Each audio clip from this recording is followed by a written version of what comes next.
All right, man. Welcome to today's episode, How to Be More Manly. So, this is what this whole podcast is really about. And I've been looking at, as I've been, studying and looking at scriptures and examples of like how to be more of a man. And I'm excited to share some of what I've learned so far. So, I want to share a client win. I had a great session with one of my guys this week where it's been something we've been working on for a while, but this week he really just caught the idea that he had value and was a valuable person and that he was worth loving and being there. And he just was able to see how much he'd been chasing that in his career and with his family and with friends and everything. And was able to see he didn't have to prove that so much anymore. That he could feel that value for himself and come and offer value instead of trying to have other people validate him. Validate's a good word because it's like trying to get your value from other people versus coming in knowing you have value and trying to share that with others. Just super powerful. It was really moving and really a spiritual experience. So, what does it really mean to be a man? So, a little off topic, but whenever I see manly, it reminds me of Rocky, the movie Rocky, where he's on this commercial and he's supposed to say that this cologne makes him smell manly, but he keeps saying, it makes me smell mainly. Anyway, so what does it mean to be a man? So there are a lot of opinions out there. We look at movies, we look at TV shows. Is it being like one of these spy guys that goes around shooting people? Is it, James Bond who's sleeping around with a bunch of other women? It's in the movies, it's in TV, it's kind of hard to find an example of the type of man that we really want to be. Okay, sometimes in business we can find them, but a lot of times like their personal life isn't that strong. So it's something I've been trying to figure out my whole life, and then I'm continuing to learn and grow into what does it mean to be a man and a strong man. So I've been, like I said, going through the scriptures, trying to find examples of real manhood, and been going through the Book of Mormon. If you're not familiar, if you're not a member of the Church of Jesus Christ of Latter-day Saints, or not familiar, it's a book we use, a book of scripture. So I'm really honing in on Nephi versus Laman and Lemuel. Okay, so Nephi being an example of real manhood, Laman and Lemuel being examples of the type of man you don't really want to be. So one of the first things that I was picking up in here was faith versus fear. So a real man, he's faithful. Now, if you're not a religious person, that doesn't have to necessarily be faith in God. Faith is a principle of, seeing something and, believing it's possible and then working towards that. Okay. So if as Nephi, he's a religious man, so his belief in God led him towards actions to follow him. But that's the thing, faith is a principle of action. So you believe that something's possible, and then you work towards it, right? Versus having fear, meaning, oh, that's not possible. You can't do that. Something bad's going to happen, that kind of thing. So Nephi, Laman, and Lemuel. So their dad, his name is Lehi. He was asked to leave Jerusalem. He's a pretty wealthy guy. He was asked to leave there because Jerusalem was going to be destroyed, and in fact, was destroyed historically. So they had to leave a bunch of their riches, and then their dad says, "Hey, guys, we need to go back and get scriptures, basically plates from a guy named Laban." So you can imagine, that wouldn't be a very fun thing to think about, right? You left all your home and your money, and the place is going to be destroyed. People don't like you. They chased Lehi out, and you're asked to go back. It would be hard, okay? And so uh, we'll look at Nephi's response first. So here's what Nephi says. Nephi says, "I will go and do the things that the Lord hath commanded. For I know that the Lord giveth no commandment unto the children of men, save he shall prepare a way for them, that they may accomplish the thing which he commanded them." In other words, okay, I'm going to go do it. Like I'm going to commit to it. It's going to happen because I know God will help me accomplish that. So if you're a man who believes in God, a man of faith, like this is such a great statement saying, look, God's asked me to do these things. If I go and try to do them, God will help me accomplish it. He's going to put something in place for me to get it done. Okay. And that feels strong. It feels solid. Okay? A big thing here, right, is committing and acting without knowing every detail of the how. And we'll get into that a little bit more later. But so Nephi could have said, well, okay, but how are we going to do it? Tell me exactly how we're going to do it. And then not have acted until he knew that. Instead, he said, yeah, let's do it. I'm in. God's going to help me figure it out. I'm going to put my best in. God will help me figure the rest out. It's like that with, with your family, with your business. If you can commit to the result without knowing exactly how, that's faith. Versus Laman and Lemuel just said it's a hard thing and they didn't want to do it. They didn't want to get started. Maybe they wanted to know a lot of the details before they took any action towards it. Okay? Another statement from them was, how is it possible that the Lord will deliver Laban into our hands? So um, this question, like, how is it possible, right? How is that going to happen? How could that possibly happen? Again, it's fearful. It's not making that commitment to act without knowing all the details. They want to know all the details first, and then maybe they would act, but probably they still wouldn't. I know a lot of times I fall into that, right? I want to know all the how before I just make a commitment. Yeah, we're going to do it. We'll figure it out as we go. Okay. That's more a stance of faith, and that's more manly, okay, more strong. So next big one, persistence versus giving up. So they go and they try to get these plates. They have a rough go of it. So they go, they approach Laban. Laban chases, the first guy away. Uh, they go back. They bring all of their stuff that they had, all their money, all their riches. They give it to Laban. He takes all their stuff, chases them out again. Okay, so at this point, his brothers were wanting to give up. Okay. They wanted to leave after the first one, but then imagine that you take all your stuff and it gets all taken. Yeah, they're really upset. They start actually beating up, Nephi and his other brother, Sam, because, they're so upset, and they want to give up. But here's Nephi's response. So Nephi says, as the Lord liveth and as we live, we will not go unto our father in the wilderness. Or in other words, we will not give up. We won't leave until we have accomplished the thing which the Lord hath commanded us. Man, that's strong. That's powerful. One of my favorite scriptures. As the Lord liveth and as we live, we will not go down into our Father until we have accomplished the thing which the Lord hath commanded us. We will not give up until this is done. Man, powerful, strong, right? So persistence, that's how we want to be. Guys that, again, going back to that faith, right? We make the commitment to the result. We may not know how, but we just keep going until it happens. Okay? Whether that's in business, in your marriage, with your kids, right? We have the faith to say, to make the commitment and know it's going to happen. And then the persistence to keep pushing until it gets done. Okay. Manly, strong versus being fearful. Oh, I need to know what to do. I need to know every step. And then when it doesn't go the way that we want, just saying, well, I guess that wasn't meant to be. Right. Okay. That's the difference. So this is a great quote from Calvin Coolidge. He says, nothing in this world can take the place of persistence. Talent will not. Nothing is more common than unsuccessful men with talent. Genius will not. Unrewarded genius is almost a proverb. Education will not. The world is full of educated derelicts. Persistence and determination alone are omnipotent. The slogan, press on, has solved and always will solve the problems of the human race. Powerful, great quote. Okay, here's another one you might not always think about, but a strong, manly man asks for help versus one that does not. So in these scriptures, so Nephi, he goes in, this third time. So he's tried first to just kind of ask for the plates. They got chased out. He tried to buy the plates. Basically, he gets chased out. The third time he goes in and he just says, okay, here we go. I'm going to be led by the Spirit, not knowing beforehand what I should do. Otherwise, I'm going to, kind of trust God on this when I've done everything I can think of. Now I'm just going to walk in there again, talking about faith, right? And commitment to the result, allowing God to guide him. So definitely, he's asking for help there. He frequently was praying, throughout here for better understanding. So, when his dad said, hey, time to go, he didn't just say, okay, here we go. He asked for help to understand that and to know for himself. Another time his dad had a dream and then Nephi prayed to understand it himself. I can imagine he had his struggles too, but he, the difference was he asked for help to get through those versus his brothers didn't. Okay. He asked his dad for guidance too. When he broke his bow in the wilderness, he went and he asked his dad where they should go to hunt.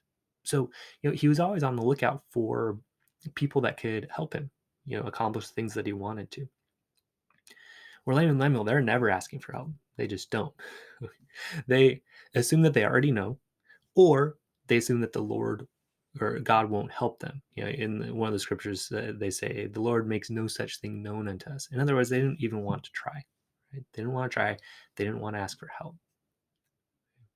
To me, this is the difference between being humble and being prideful. Now, a lot of popular things will say, no, a man is proud, right? He's not humble, right? He's just proud. So pride in the sense of being strong and being proud of like who you are because you're a man of integrity, I think that's great. What I'm talking about here is the pride of thinking you know it all, thinking you don't need help. You know that will get you in trouble, and that's not actually that strong. It's actually weak because you again think you know it all. So now you put a limit on how much you can grow. All of these have to do with growing, right? The strong man's always growing versus a weak man is not. Okay. So humility to me, a great way to define it is just a willingness to learn, a willingness, openness to learning from other people. Because when you do that, now, wow, you're sky's the limit for what you can accomplish. So Andrew Carnegie, one of the big the guys that brought steel, industrialized steel in the early days of the country. I was looking it up. His net worth, inflated or like inflation adjusted net worth, would be like $310 billion. So, pretty wealthy guy. Here's what he put on his tombstone. He said, "Here lies a man who knew how to enlist in his service better men than himself." This was a humble guy. He realized he had limitations and that other people could help him, and he asked for help as he needed it. So a great business icon there who really exemplified humility, right? A willingness to learn, a willingness to ask for help. All right. So gratitude and action versus complaining and victimhood. So Laman and Lemuel, they were constantly complaining about their situation. So and again, it's tough. They were in this pretty wealthy area. It's like I talk to my kids. We live in a very nice area, and I say, this would be like us having to move from here and just like go live in the desert. It'd be hard. I can understand why Laman and Lemuel would be complaining about it. Okay, but they never quite let that go. They never quite stopped complaining about it. They blame their dad. Oh, dad, he had these visions. He's an idiot. They blame God. Why would God do this? They blamed their brother Nephi. Okay, basically they just blamed anyone that came around for their own misery. The thing is too, so eventually they get through the wilderness and they end up in the promised land, a much better place. Okay, so it'd be like moving from a shack into a mansion. But even once they got there, right, they still complained, right? They still found a reason to complain. They're saying, I should be the leader and not Nephi. We're the older brothers. We should be the ones in charge. Here's what I really want you guys to see clearly. They were never satisfied because they were constantly trying to have their situation change for them to feel better. Let me say that again. They wanted their situation to change so that they could feel better. So where are we going around in our lives thinking, oh, if my wife would just do this, I could feel better. Oh, if my boss would just, give me that raise, I would feel better. If, my kids would get along with each other better. If, I just had more money, I'd finally feel better. Okay. How often are we doing that where we're trying to change the situation so that we can feel better? Okay. That's victimhood. That's saying, yeah, like things have to change and then I can finally enjoy my life. Okay? To me, that's the definition of victimhood, is being defined by your situation. Nephi, on the other hand, he found reasons to be grateful. That he was safe, okay, that they were on their way to a better land, that God was watching over them. He was constantly looking for things to be grateful for versus things to complain about. Okay, same situation. Again, exact same situation. They were both sent out there. They were both in the wilderness. They both had these same troubles with Laban trying to get the plates. But, their response was so different. Okay. And what I teach and believe very strongly is it's our thoughts, right? What we believe, what we choose to believe. Again, going back to faith, we can choose what we believe. Okay, it's an action. It really is an action to what we choose to believe. Okay, so Nephi chose that.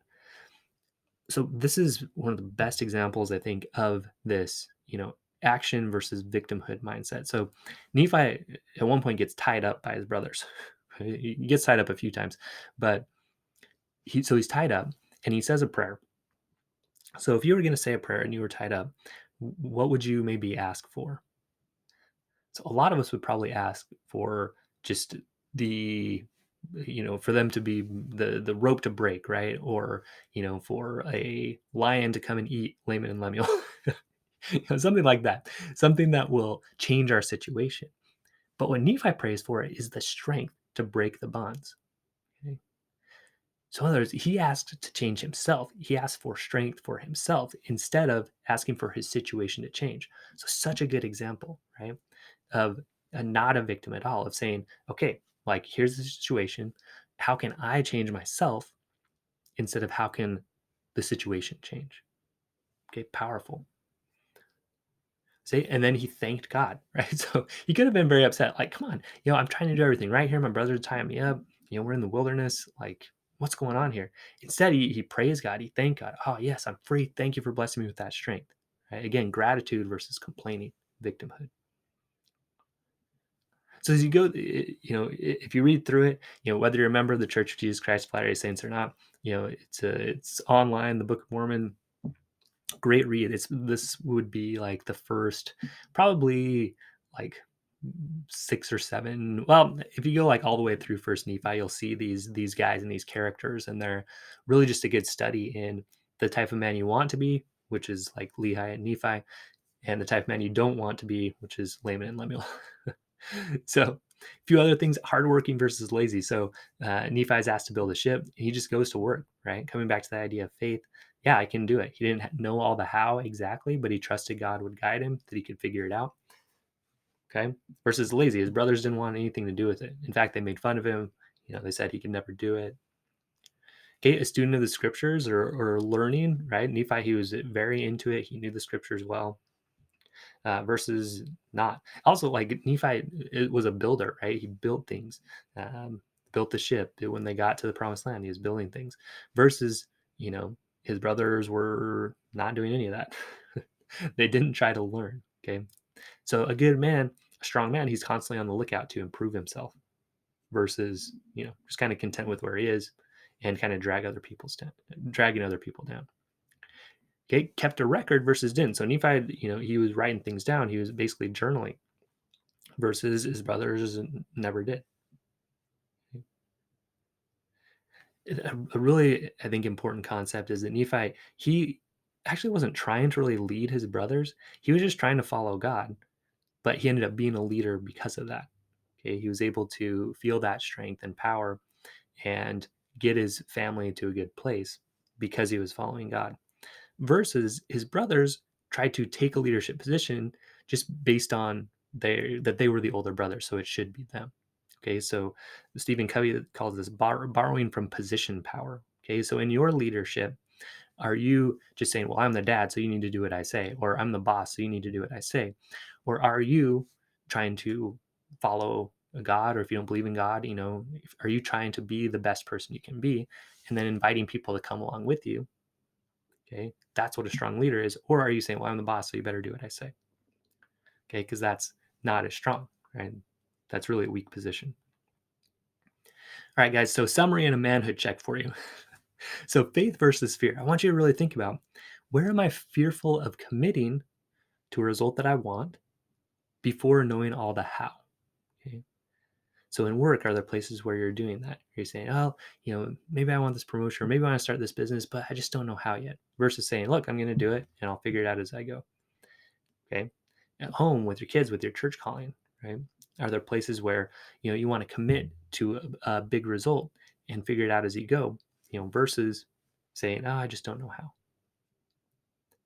Okay. Persistence versus giving up. What important goals have I stopped trying to accomplish? What do I need to revisit? Where are those things where I can, again, commit to that result, have that faith, and then keep going till I get there. Asking for help versus not. Okay, where am I having trouble, and where do I need to ask for help that I'm not because I'm feeling prideful about that? Again, a strong man does ask for help. That Andrew Carnegie quote is a great one. Okay, gratitude and action versus complaining and victimhood. Okay, this I think is one of the biggest takeaways I want for you guys today is where is it that I'm looking for circumstances to change in my life? Okay, so that I can finally be happy or, eh, you know, enjoy my life or whatever, versus, looking at how I can change myself. So I'll give you an example in my life right now. So my daughter is having a hard time sleeping at night. She's scared at night, and you know I'm definitely more in this complaining mindset about that, right? Like, man, she could just fall asleep. Finally, the rest of us could fall asleep, and that just needs to change. Um, so my wife and I had a discussion last night, and I was able to see much more clearly that, I needed to change. I needed to change my approach. I needed to change how I was thinking about it. Really see, that fear and try to put myself in her shoes more and, you know, be there for her. And that eventually would help her. Again, looking at how can I follow God more to be a leader? How would Jesus treat her in this situation? He definitely wouldn't be saying, go to bed, get over this, deal with it, which is basically what I was doing. So, I have to adjust. All right, guys. So we're going to keep doing things like this, really looking at how we're going to be stronger men and looking at good examples because they're kind of hard to find in the general media or whatnot. So we're going to find good examples and kind of look at them for type of men that we want to be, become strong men, create strong marriages, and create a better world through stronger families. All right, man. Stay strong. We'll see you next episode.